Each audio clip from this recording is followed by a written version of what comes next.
Wherever you go, whatever you do, throw a little at it. Omax, Vest and Briefs. Tamil Nadu முதலமைச்சராக பொறுப்பேற்றதற்கு பிறகு விஜய் 3 முக்கிய கோப்புகளில் கையெழுத்திட்டிருக்கிறார். 1, 2 மாதங்களுக்கு 200 unit மின்சாரம் இலவசம், சிங்கப்பெண் சிறப்பு அதிரடி படை, போதைப்பொருள் தடுப்பு படை அனைத்து மாவட்டங்களிலும் என்று 3 கோப்புகளில் கையெழுத்திட்டிருக்கிறார். அதற்கு பிறகு மக்கள் மத்தியில் பேசியிருக்கிறார். அதில் உங்களில் ஒருத்தனாக எனக்கு இந்த வாய்ப்பை கொடுத்திருக்கிறீங்க. ஒரு சாதாரண குடும்பத்தில் பிறந்த எனக்கு வறுமையும் பசியும் பட்டினியும் தெரியும் என்று சொல்லியிருக்கிறார். நான் மன்னர் பரம்பரையில் இருந்து வரவில்லை என்று பேசியிருக்கிற அவர் கஜானாவை துடைத்துவிட்டு தூக்க முடியாத சுமையை ஏற்றியிருக்காங்க. தமிழ்நாட்டுடைய இன்றைய நிதிநிலை குறித்து ஒரு வெள்ளை அறிக்கை வெளியிடுகிறோம் என்று சொல்லியிருக்கிறார். பொறுப்பு கொடுத்த எனக்கு கொஞ்சம் அவகாசத்தையும் கொடுங்க. இந்த ஆட்சியில் ஒரே பவர் சென்டர் தான், அது நான் மட்டும்தான். ஒரு பைசா கூட மக்கள் பணத்தை எடுக்க மாட்டேன், தொடமாட்டேன் என்று சொல்லியிருக்கிறார். வேறு தவறான எண்ணங்கள் இருந்தால் தூக்கி எறிந்து விடுங்கள் என்று மக்கள் முன்னால் ஒரு உறுதியை கொடுத்திருக்கிற விஜய் மக்களுக்கு பல வாக்குறுதிகளையும் கொடுத்திருக்கிறார். எப்படி நிறைவேற்றப் போகிறார், இந்த பேச்சு எப்படி இருந்தது, முதல் கோப்புகளை கையெழுத்திட்டது எப்படி இருக்கு என்பது நம்மோடு இந்த அமர்வில் விருந்தினர்கள் தொடர்ந்திருக்கிறாங்க. மூத்த பத்திரிகையாளர்கள் பாக்கி, சிவா பரமேஸ்வரன், நாச்சி செல்வராஜ், அதே போல பொறியாளர் வெங்கடாச்சலம் இணைந்திருக்காங்க. வெங்கடாச்சலம், முதலமைச்சராக பொறுப்பேற்றதற்கு பிறகு அவருடைய பேச்சு இதுவரைக்கும் நான் பார்த்ததில் இப்படி ஒரு முதலமைச்சருடைய பேச்சு நான் பார்த்ததில்லை. அதாவது நேர்மையாக ஒரு கண்ணியமான, அதாவது ஒரு சுத்தமான ஆட்சி தருவோம் அப்படிங்க. நான் மட்டும் கிடையாது, இந்த மேடையிலே சொல்கிறேன், யாருமே அந்த எண்ணம் இருந்தால் இதோட அழிச்சிருங்க அப்படின்னு சொன்னது வந்து மிகப்பெரிய வரவேற்பை வந்து தமிழ்நாடு முழுவதும் பெற்றிருக்கும் நான் எதிர்பார்க்குறேன். அதே நேரத்தில் அவர் பேசுகிறது வந்து இந்த ஜென்ரேஷனோட சேர்ந்து உள்ள ஒரு ஸ்பீச்சை தான் இருந்தது. அதில் இன்னும் ஒரு பெரிய ஹைலைட்னா அவர் எப்பயும் போல் ஒரு செல்ஃபி எடுக்கிறது வந்து அந்த ஜென்ரேஷன் பீப்புளோட சேர்ந்து எடுத்துகிட்டு போயிருக்காரு. உண்மையிலே நான் பார்த்த இத்தனை ஆண்டுகளில் இப்படி ஒரு பதவி பிரமாணம் எனக்கே ஒரு ரொம்ப பிரமிப்பாகவும் ஒரு பூரிப்பாகவும் இருந்தது. அதே நேரத்தில் இதுவரைக்கும் நான் பார்த்த அவருடைய ஸ்பீச்சில் ரொம்ப அருமையான தெளிவான ஒரு ஸ்பீச் இது. இன்னைய நிதிநிலை அறிக்கை வந்து எப்படி இருக்குது, நான் உடனே எந்த கமிட்மெண்ட்டும் கொடுக்க முடியாதுங்கிறதுல ரொம்ப தெளிவாக வந்தவனே இதை பண்ணுறேன் அதை பண்ணுறேன்னு எதுவும் சொல்லாமல் தெளிவான ஒரு ஸ்பீச் இது. இதுக்கு மாற்று வழி என்ன இருக்குது, வருமானம் எப்படி கொண்டு வரணும் அப்படிங்கிறதுக்கான செயல் திட்டங்கள்லாம் நம்ம அடுத்து விரிவாக பேசலாம். என்னென்ன செயல் திட்டங்கள் வச்சுருக்காங்க அப்படிங்கிறத. பாக்கி, கஜானாவை தொடச்சி எரிஞ்சிட்டாங்க, தூக்க முடியாத சுமையை தூக்கி கொடுத்துருக்கீங்க, பொறுப்பு கொடுத்த நீங்கள் கொஞ்சம் அவகாசத்தையும் கொடுங்க அப்படின்ட்டு இருக்கார். கார்ல் மார்க்ஸ் கம்யூனிசத்தின் தந்தை சொல்வார், எதையும் ஏற்றுக்கொள்ளாதே, சந்தேகித்து யோசித்து முடிவெடு. அதுதான் என்னோட முதல் பார்வை. விஜயனுடைய பேச்சை நானும் ரசிக்கிறேன். அதில் 3 உத்தரவுகளை அவர் கையெழுத்திட்டார். இந்த பதவியேற்ற உடனே 3 அரசு ஆணைகளில் கையெழுத்து விடுகிற பழக்கத்தை முதலில் கொண்டு வந்தவர் கலைஞர் கருணாநிதி 2006. அப்போதே நடந்தது. அதுக்கு முன்னாடியே பதவியேற்றதுக்கு பிறகு மக்கள் முன்னிலையில் நான் சொல்றது வேற, மக்கள் முன்னாடி பேசியது. அதாவது புரட்சித் தலைவர் எம்ஜிஆர் பதவியேற்ற போது ராஜாஜி மண்டபத்தில், அப்போ மரபு தான், ராஜாஜி மண்டபத்தில் குறைந்த எண்ணிக்கையில் பதவியேற்பாங்க. உடனடியாக பக்கத்தில் அறிஞர் அண்ணாவுடைய சிலைக்கு வந்து அங்கே திரளாக இருந்த லட்சக்கணக்கான மக்கள் மத்தியில் அவர் பேசுகிறார். இங்கே வந்து மக்கள் இங்கேயே கூடி இருக்கிறதுனால இங்கேயே பேசியிருக்கார் அப்படின்னு நான் புரிஞ்சுக்கிறேன். அது ஒன்றும் பெரிய இதுவும் எடுத்துக்கல, அது ஒரு பக்கம். ஆனால் ஒரு சில ஒற்றுமையும் பார்க்கிறேன். எம்ஜிஆர் அவர்கள் பேசும்போது நான் வறுமையை சந்தித்தவன், பசியை கண்டவன், அதனால் மக்களுடைய பசியை உணர்ந்தவன், மக்கள் நலன்தான் எனக்கு முக்கியம் அப்படின்லாம் பேசியிருக்காரு. அதே இவர் நல்லாட்சியை கொடுப்போன்னு பேசுறது மட்டும் இல்லை, செஞ்சிருக்காரு. 77 அவர் ஆட்சி காலத்தில் எனக்கு நிச்சயமாக சொல்லுவேன், அறுதியிட்டு உறுதியோடு சொல்லுவேன், 80 வரையில் அவர் ஆட்சியில் ஒரு துளி கரை கிடையாது, ஊழல் கரை கிடையாது.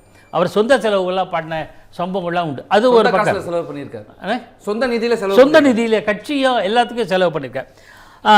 இதில் வந்து சில விஷயங்கள் பார்க்கும்போது வினோதமாக இருக்குது. பதவி பிரமாண வைபவத்தில் சில மரபுகள் லேசாக மீறப்பட்டது. அது பெரிய குற்றம்னு சொல்ல, மரபுகள், உதாரணத்துக்கு ஆண்டவன் மீது ஆணை இடுகிறேன்றதெல்லாம் தேவையற்றது. இது அலுவல், அரசு முறையான அலுவல் நிகழ்ச்சி. இதில் எப்படி பேசணும், எப்படி நடந்து கொள்ளணும் என்கிற முறை இருக்குது. கடந்த காலத்தில் ஜெயலலிதா அம்மையார் ஆட்சி காலத்தில் டமால்னு காலில் விழுவாங்க. அதுக்கு பதிலாக இப்போ கட்டி தழுவுகிற சில அணுகுமுறை இது போன்ற விஷயத்தை மெல்ல மெல்ல குறைத்து கொள்வது நல்லது. அரசியமான அணுகுமுறை தானே.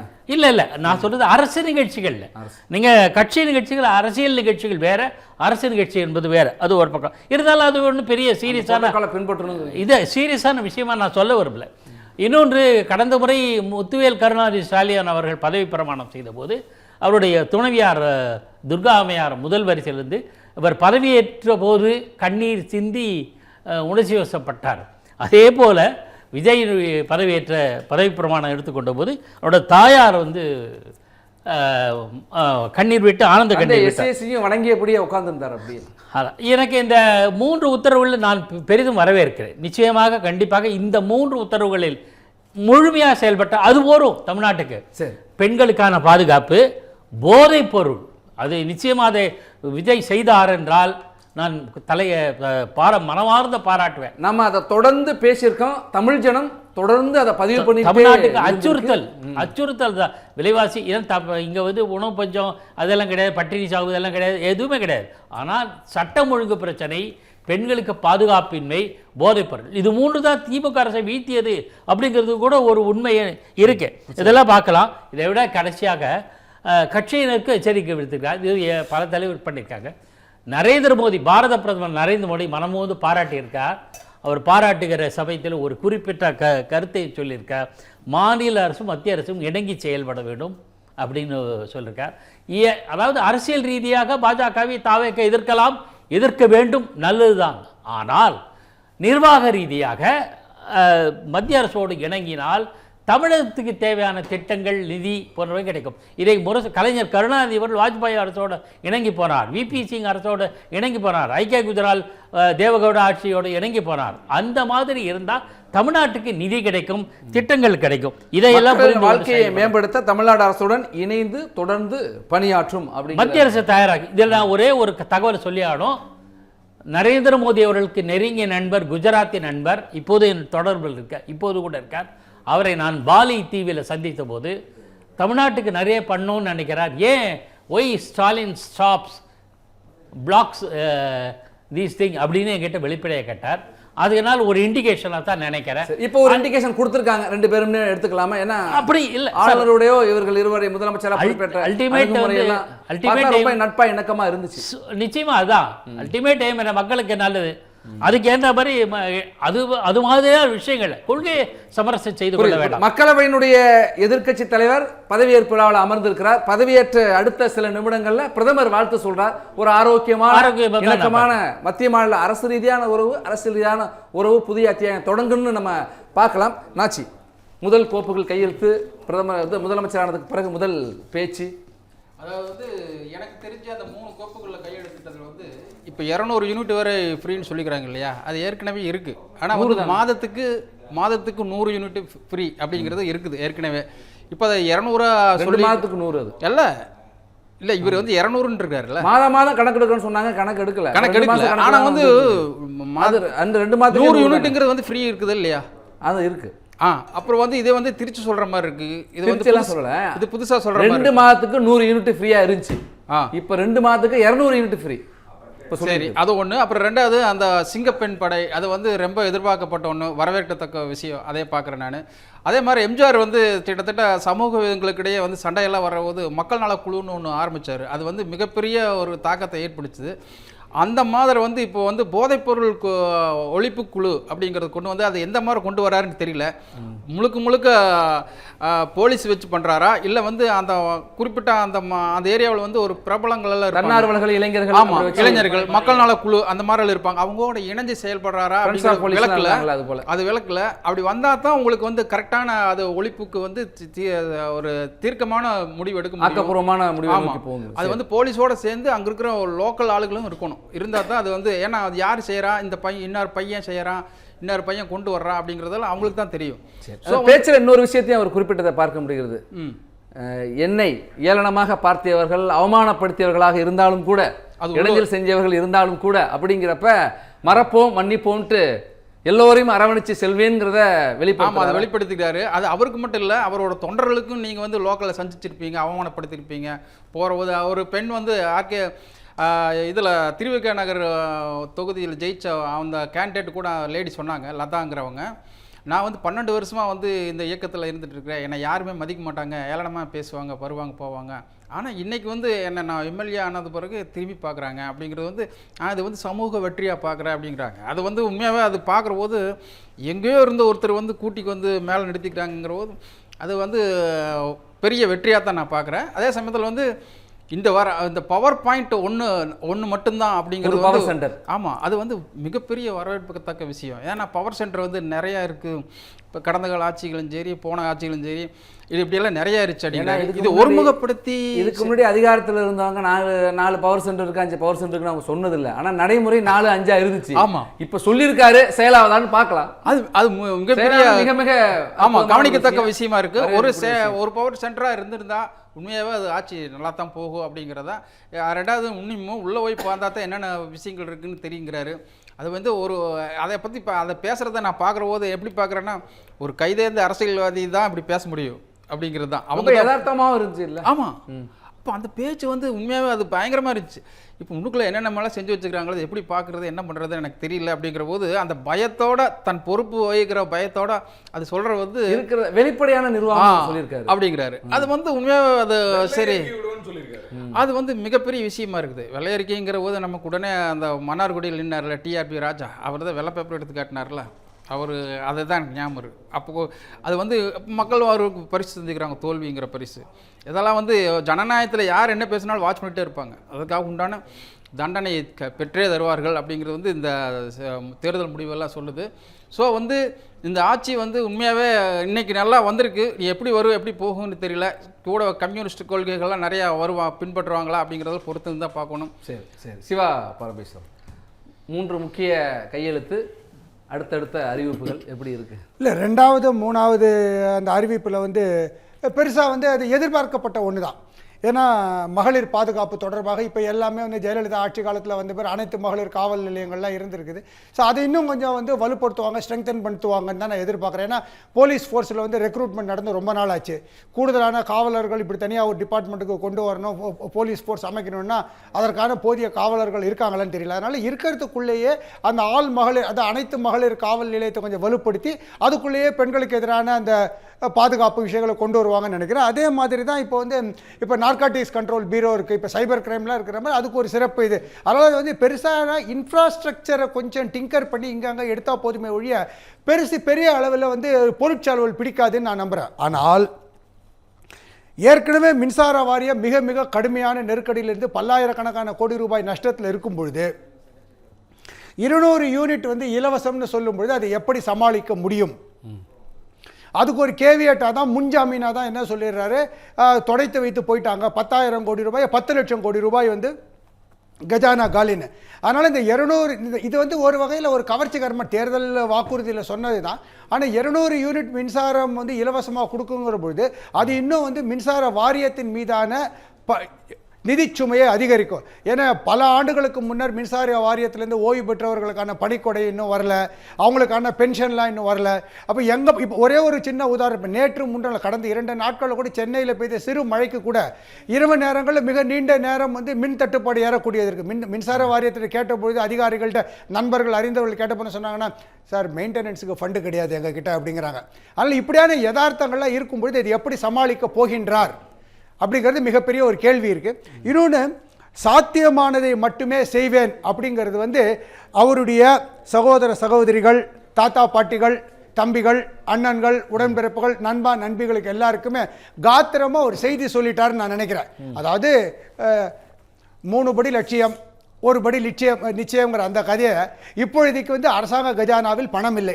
எனவே அந்த 2,500 ரூபாய் வந்து அந்த மகளிருக்கான அந்த ஊக்கத்தொகை கொடுப்பது அல்லது வந்து அந்த உரிமை தொகை கொடுப்பது போன்ற அந்த இலவசங்களில் தன்னால் இப்பொழுது பெரிய அளவில் எதுவும் செய்ய இயலாது என்பதை அவர் மறைமுகமாக சுட்டி காட்டி விட்டார்னு நினைக்கிறேன். அதே நேரத்தில் அவர் அப்படி வெளிப்படையான ஒரு அணுகுமுறையை எடுத்தது அவர்பால் ஈர்ப்பும் அன்பும் கொண்ட வாக்காளர்கள் வந்து பெருசா பொருட்படுத்த மாட்டாங்கிறது தான் என்னுடைய புரிதல். எடுத்த எடுப்பிலே ரொம்ப எதிர்பார்க்க வேண்டாங்கிறத கலை யதார்த்தத்தை இருக்கிற நிலவரத்தை உண்மை இதுதான் வெளிப்படுத்திட்டாரு. அதனால என்ன தவறா நினைக்காதீங்க, முடிந்ததை செய்வேன்னு சொல்லும்போது பரவாயில்ல, அவர் ஓரளவுக்கு வந்து தன்னை நியாயப்படுத்த முயல்கிறார். இதுக்கு முன்னால் ஆட்சியில் இருந்தவங்களாம் வந்து கொடுத்த வாக்குறுதியை நிறைவேற்றுவதிலே கவனம் செலுத்தினாங்களே ஒழிய இயலாமையை சொல்லலை. இயலாமைன்னு தனிப்பட்ட இயலாமை இல்லை, அரசனுடைய நிதி சுமை இயலாமையை அதை வைத்து பார்க்கும்போது அவருடைய அந்த ஒரு அன்பான வேண்டுகோள் அல்லது வெளிப்படையான அந்த ஒரு ஒப்புதல் வாக்குமூலம் என்பது அவருக்கான வாக்காளர்கள் ரசிகர்களிடையே வந்து சென்று சேரும். அவர் ஓராண்டு 2 ஆண்டுகளுக்கு பிறகு அந்த அளித்த வாக்குறுதி நிறைவேற்ற முன் வந்தால் கூட அவர்கள் காத்திருப்பார்கள் என்கின்ற அந்த ஒரு நம்பிக்கை இருக்கிறது. மிக முக்கியமாக நான் இன்னொரு விஷயம் பார்க்குறேன், என்னென்னா இதற்கு முன்னால் இருந்த ஆட்சியை நம்மளுடைய மன்னர் ஆட்சி இல்லை என்று வெளிப்படையாகவே சொல்லிவிட்டார். அதே நேரத்தில் தேர்தல் காலத்தில் நடந்த பிரச்சாரங்களின் பொழுது தீய சக்தி திமுக என்றார், பாசிச பாஜக என்றார். ஆனால் எந்த வகையிலும் இன்றைய அவருடைய பேச்சில் மத்திய அரசுடனான ஒரு மோதல் போக்குக்கான சமிக்கைகள் அல்லது அறிகுறிகளை வெளிப்படுத்தலை. அதனால் அவர் பெரும்பாலும் மத்திய அரசுடன் ஒரு மோதல் போக்கை முன்னெடுக்காமல் ஒரு இணக்கப்பட்ட அரசியலை முன்னெடுத்து தமிழ்நாட்டிற்கு தேவையான வளர்ச்சி திட்டங்கள் நிதி உதவிகளை பெற்றுக்கொள்வார் என்றும் நம்பலாம். எல்லாத்தையோட மிக முக்கியமாக கடந்த ஆட்சியை இப்பொழுது தொடர்ந்திருந்தால் இந்திய அரசாங்கத்தினுடைய அந்த ஆணை பிரகாரம் வந்தே மாதரம் தொடக்கத்திலும் இறுதியிலும் பாடியிருப்பார்களா என்பது மிகப்பெரிய கேள்விக்குறி. முன்னரான அரசுடன் முன்னர் இருந்த ஆளுநர் RN ரவிக்கான மோதலில் இது ரொம்ப ஒரு மிக முக்கிய பங்கு வகித்தது. இதெல்லாம் பார்க்கும்போது அவர் எந்த வகையில் மத்திய அரசுடன் ஒரு மோதல் போக்கை எடுத்து செல்ல விரும்பவில்லைன்னு சொல்லலாம். அதனால உடனடியாக குறை சொல்வதை விட இப்பொழுதுதான் ஆட்சிக்கு வந்திருக்கின்றார், அவர் பேசுவதில் முடிந்ததை செய்ய வேண்டும் என்கின்ற எண்ணம் தோன்றுகிறது. அவர் எவ்வாறு செய்வார், எப்படி செய்ய போகின்றார், நிதி நிலையை எப்படி உயர்த்துவார், வருமானங்களை எப்படி உயர்த்துவார் என்பதெல்லாம் பொறுத்திருந்து தான் பார்க்க வேண்டும். உடனடியாக வந்து கண்டிக்க முடியாது. இப்போதைக்கு இப்போ நிதிநிலை குறித்து கஜானாவை தொடச்சி எரிஞ்சிட்டு போயிட்டாங்க, தூக்க முடியாத சுமையை தூக்கி வச்சுட்டாங்கிற ஒரு விஷயத்த சொல்லியிருக்காரு. இப்போ ரொம்ப ஒரு யதார்த்தமாக எடுத்துக்கிறதா, இல்லை நீங்கள் ரொம்ப எதிர்பார்த்து ஒரு வாய்ப்பை கொடுத்துருக்கீங்க, எல்லாத்தையும் உடனே செய்ய முடியாது, மெல்ல மெல்ல தான் செய்யணும் அப்படிங்கிற ஒரு செய்தியை சொல்கிறதா எடுத்துக்கலாம். இல்லை, அது புரிஞ்சிட்டு இருக்காரு, யதார்த்தத்தை ஓரளவு புரிஞ்சிட்டு இருக்காரு, அது வரவேற்கத்தக்கது. இவங்க வாக்குறுதிகள் அள்ளி ஒரு பக்கம் இருந்தாலும் அள்ளி வீசப்பட்ட வாக்குறுதிகள் அத்தனையும் நிறைவேற்ற வேண்டும் என்ற அவசியம் இல்லை. ஆனால் எது முக்கியமோ அதை நிறைவேற்றியாக வேண்டும். அறிவிச்சதில் வந்து பல நல்ல திட்டங்கள் இருக்குல்ல, அதை கூட பின்னாடி பார்த்துக்கலாம். ஆனால் இப்போ உடனடியாக செய்ய வேண்டியது அவரே சுட்டி காட்டியிருக்கார், அதை அவர் உணர்ந்திருக்கிறார் என்று நான் உறுதியாக நம்புகிறேன். அதனால தான் 10 லட்சம் ரூபாய் கடன் 10 லட்சம் கோடி கடன் இருக்கே, அதை நம்ம இது பண்ணணும், தொடச்சிட்டு போயிட்டாங்க அப்படிங்கிறார். இதே போன்ற முன்பு கஜானா காலி பண்ணிட்டாங்கன்னு ஒரு ஆட்சி வர்றப்ப சொல்றது தான். இல்லை எல்லா ஆட்சிகளும் அப்படி சொல்றது இல்லை. முக்கியமான சில சமயம் அப்படி வந்து உரிய நடவடிக்கை எடுத்துக்காங்க. அறிஞர் அண்ணா கூட நண்பர் சிவா சொன்ன மாதிரி இப்போ முதல்ல 1 ரூபாய்க்கு 3 படி போடுவோம்னு தேர்தலுக்கு முன்னாடி அறிவிச்சார். 3 படி லட்சியம், 1 படி நிச்சயம். இல்லை நான் சொல்றதை கவனிங்க. முதல்ல ஆட்சிக்கு தேர்தல் சமயத்தில் 1 ரூபாய்க்கு 3 படி என்று அறிவித்தார், வாக்குறுதி கொடுத்தார். அப்போ அரிசி தட்டுப்பட்டு மிக தலைவரிச்சு ஆடிச்சு. ஆட்சிக்கு வந்த பிறகு இல்லை, இது சாத்தியம் இல்லைன்னு சொன்னோடனே அப்போதான் சொல்றாரு 1 ரூபாய் நிச்சயம், 1 படி 3 படி லட்சியம் அப்படி 1 படி நிச்சயம். ஆனால் அந்த 1 ரூபாய்க்கு 1 படி அரிசியை போட்டதை நானே கண்ணால் பார்த்துருக்கேன். அது ஒரு நாகூர் ஸ்டோர்ங்கிற இடத்துல அவரே வந்து போட்டார். அது பிறகு அது படிப்படியாக மாறியது. தமிழ்நாட்டில் உணவு தட்டுப்பாடு இல்லை, ஒரு அரிசி தட்டுப்பாடு இல்லை, நிலைமையெல்லாம் மாறி போச்சு. அது ஒரு பக்கம் இருக்கட்டும். ஆக எந்த பிரச்சனையும் ஓரளவு யதார்த்தத்தை புரிந்து கொள்ளுகிற மனப்பான்மையை அவருக்கு வந்திருக்கிறது, அது வரவேற்கத்தக்கது. இப்போ என்னன்னு சொல்கிறேன், கடந்த ஆட்சியில் நிபுணர்கள் போட்டாங்க பொருளாதாரத்தை மேம்படுத்துகிறது. இப்போ அது மாதிரி எதாவது செய்ய போகிறாரா, ஆலோசனை எப்படியெல்லாம் ஆலோசனைகள் வரவேற்க போகிறார். அவருடைய அமைச்சரவையில் சில பேர் பொருளாதாரத்தை அறிந்தவர்கள் இருக்கிறார்கள் என்று நான் நம்புகிறேன். அப்போ அதெல்லாம் வச்சுக்கிட்டு இவர் என்ன பண்ண போறாரு பொறுத்து இருந்து பார்க்கலாம்.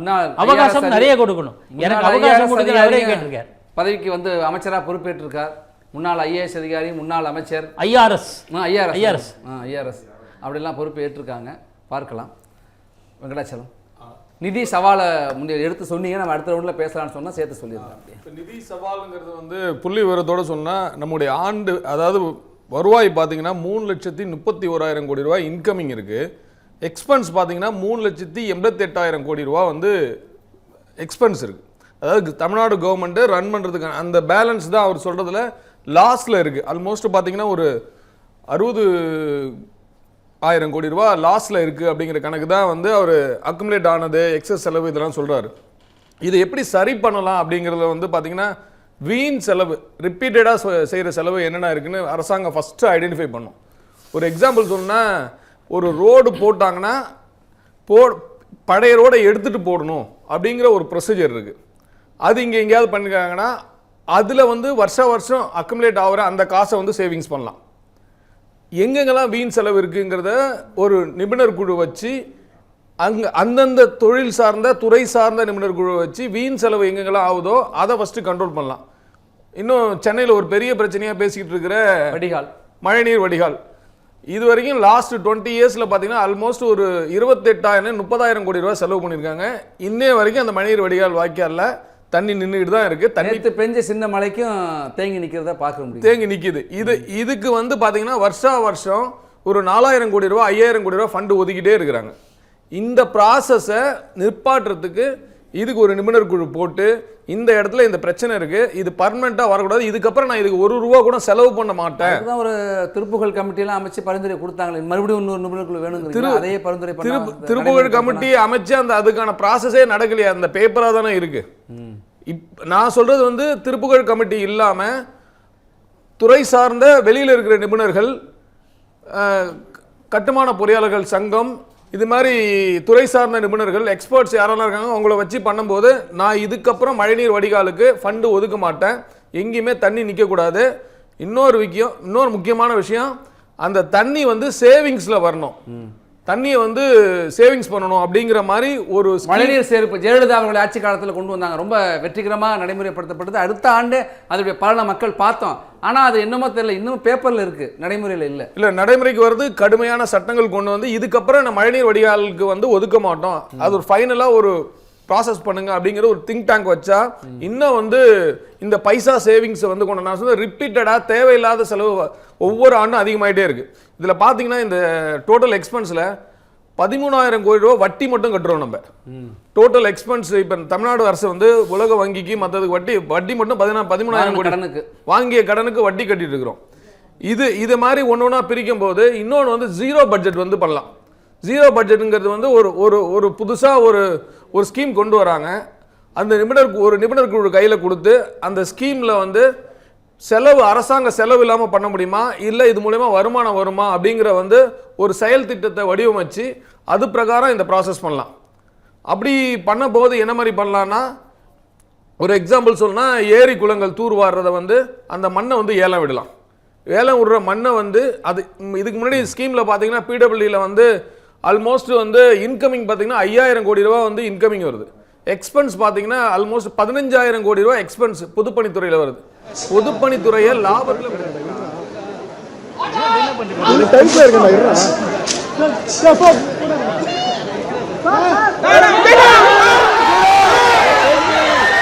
தன்னுடைய பணிகளை தொடங்கி இருக்கிறார் முதலமைச்சர். பெருமிதத்தோடு பெற்றோர் அங்கு உடன் சென்றிருக்கிறதையும் பார்க்க முடிகிறது. தன்னுடைய பேச்சு, கையெழுத்து அப்படி மூலமாக ஒரு செய்தியை மக்களுக்கு சொல்லியிருக்கிறார். மத்திய அரசோட நான் இணக்கமாக இருப்பேன் அப்படிங்கிறத வந்து ஒரு 2 விதத்தில் நான் இண்டிகேட் பண்ணிக்கிறேன், நான் பார்க்குறேன்.